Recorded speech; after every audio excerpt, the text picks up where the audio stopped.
Oke guys, saya lagi ada di rumahnya suster nih, lihat nih. Wow, hijau semua, asri dong.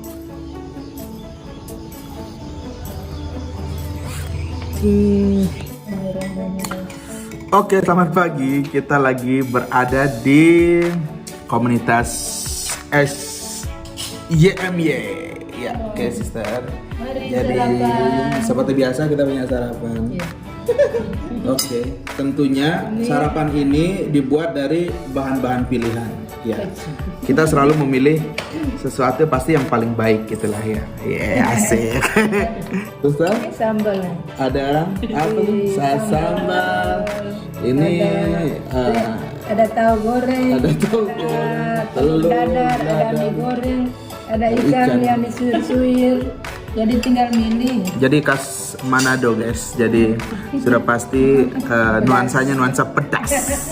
Pagi-pagi kita sudah panas. Tapi back ya, kita selalu manusia punya kecenderungan untuk memilih bahan yang paling baik. Tetapi apakah Tuhan memilih yang sempurna? Asik. Oke, berbicara soal memilih, bacaan-bacaan suci pada perayaan Ekaristi ini juga berbicara tentang bagaimana Allah memilih dua sosok yang dipandang berbeda di dalam masyarakat. Yang satu dilihat sebagai sosok yang perfect, sempurna. Sedangkan ngeong dong dia. Sedangkan yang satu dipandang sebagai sosok yang cacat dalam masyarakat. Oke, nyangong. Kucing tuh nyang-nyong. Nyang. Nyang. Saul seorang yang berparas tampan. Terus dikatakan bahwa tidak ada orang yang setinggi dia dari postur tubuhnya ya. Di antara sebangsanya itu dia paling tinggi gitu. Dan dia juga punya latar belakang orang tua yang berada. Sedangkan Lewi, anak Alfeus, adalah seorang pemungut cukai. Pemungut cukai ya sudah pasti pada masyarakat, pada konteks masyarakat pada waktu itu dipandang sebagai seorang yang cacat dalam masyarakat. Orang berdosa. Buat apa? Hai guys, aku lagi ada di tengah rumpun pohon pisang. Kita berbicara yang pertama soal Saul.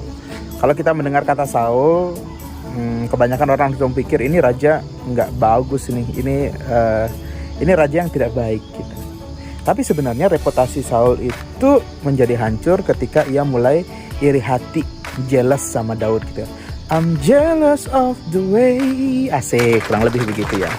Nah, tetapi kita nggak boleh lupa Saul itu adalah seorang raja. Dan sebagai seorang raja, dia punya satu keistimewaan khusus, yakni adalah orang yang dipilih dan diberkati oleh Tuhan sendiri. Nah, kalau kita tahu bahwa Saul itu good looking ya gitu. Jadi orangnya tampan, tinggi, juga berasal dari keluarga yang berada gitu. Jadi good looking itu penting juga ya. Ternyata sudah sejak perjanjian lama orang itu penting untuk terlihat tampan gitu ya. Menjadi good looking itu penting gitu. Tetapi apakah good looking itu menjamin bahwa seseorang itu memiliki good attitude? Ya, tidak menjamin, tetapi tidak tertutup kemungkinan juga. Jadi tolak awal pandangan untuk Saul itu bisa dikatakan bagus, sempurna di pandangan masyarakat dan juga orang-orang kebanyakan gitu. Jadi bisa dikatakan dengan melihat penampilan secara kasat mata, Samuel menentukan bahwa ini adalah orang yang tepat untuk menjadi raja atas Israel.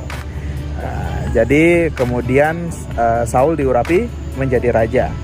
Ya, tidak ada kesulitan karena memang dari awal pandangan terhadap Saul itu adalah suatu pandangan yang bagus. Yang kedua, ada susu. tadi kucing yang sekarang suster siram. Oke, itu adalah bagian dari tambahan. Yang kedua ada Lewi anak Alfeus. Lewi anak Alfeus ini adalah seorang pemungut cukai. Walaupun dalam bacaan Injil itu tidak disebutkan secara eksplisit dia adalah seorang pemungut cukai. Ya, kalau kita cari sih dia pemungut cukai. Cuma di situ dikatakan bahwa dia sedang duduk bersama para pemungut cukai. tentunya di tempat pemungutan cukai. Oke, tapi itu saja sudah cukup memberi pandangan yang cacat terhadap Lewi. Kenapa? Karena ibaratnya gini, kalaupun kamu orang baik-baik sekalipun, tapi kalau tempat nongkrongnya dianggap tidak baik sama masyarakat, atau teman-teman nongkrongnya dianggap tidak baik sama masyarakat, ya kemungkinan besar kamu juga akan dicap sebagai orang yang tidak baik. Atau misalnya kalau Anda pulang kerja tengah malam, atau bahkan pulang kerjanya pagi, karena memang mungkin kebagian shift malam kali ya. Tapi bagi orang-orang yang tidak tahu, ada kemungkinan Anda dicap sebagai orang yang tidak baik. So iya, jadi kita melihat dua sosok dengan tolak awal pandangan yang berbeda. Yang pertama, Saul dengan pandangan yang bagus dan perfect, sempurna, good looking di mata masyarakat. Toh dia kemudian memang menjadi raja yang baik. Sekali lagi, sebelum kemudian dia menjadi jealous dan iri hati, kemudian reputasinya menjadi bisa dikatakan rusak. Sedangkan Lewi, anak Alfeus, yang memulai pandangan awalnya dari pandangan masyarakat yang bisa dikatakan tidak baik atau cacat, toh kemudian akhirnya dia menjadi pengikut Tuhan, murid Tuhan yang patut kita contoh karena pertobatannya.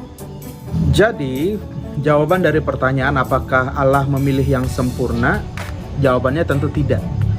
Ada beberapa alasan. Yang pertama, tidak ada sesuatu yang sempurna di dunia ini. Dan yang kedua, kalau kita mengatakan bahwa Allah memilih yang sempurna, berarti kesempurnaan itu seolah-olah ada di luar Allah, kemudian Allah memilih dan mengambil yang sempurna itu. Padahal kesempurnaan itu berasal dari Allah sendiri. Jadi kalau bisa menciptakan kesempurnaan, kenapa harus memilih, kan seperti itu. Jadi ada beberapa hal yang bisa kita petik pada hari ini. Yang pertama, bahwa Allah tidak memilih yang sempurna. Tetapi kalau boleh saya bahasakan, bahwa Allah menyempurnakan apa yang sudah dipilih olehnya. Jadi Allah tidak memilih yang benar, tidak memilih yang baik, tidak memilih yang indah. Itu kategori kesempurnaan ya. Tetapi kalau bisa kita katakan, Allah membuat baik apa yang sudah dipilih, Allah menyempurnakan apa yang sudah Ia pilih, dan Allah menguduskan apa yang telah Ia pilih. Itu yang pertama. Yang kedua, sehingga kita bisa menjadi percaya diri bahwa ketika kita menjawabi panggilan Allah, jadi orang yang dipanggil dan dipilih Allah itu ya bukan semata-mata satu arah ya. Allah datang kemudian memanggil dan memilih Anda, tetapi bahwa orang-orang pilihan Allah itu adalah orang-orang yang secara aktif untuk menjawabi panggilan Allah, untuk melaksanakan kehendak Allah. Nah, jadi kita tidak perlu merasa minder, mengatakan bahwa saya tidak cukup baik untuk melaksanakan kehendak Allah atau menjadi orang-orang panggilan dan pilihan Allah. Itu ayam ya. Jadi kita boleh percaya diri nih bahwa kalau kita menanggapi panggilan Allah dengan jalan melayani dan juga melakukan banyak perbuatan baik, kita yakin bahwa kita adalah orang-orang yang dipilih Allah. Orang-orang yang dipilih Allah yang kemudian boleh percaya diri untuk menyadari bahwa dalam setiap orang-orang yang dipanggil dan dipilih Allah ada suatu potensi untuk membawa dan melakukan kebaikan-kebaikan.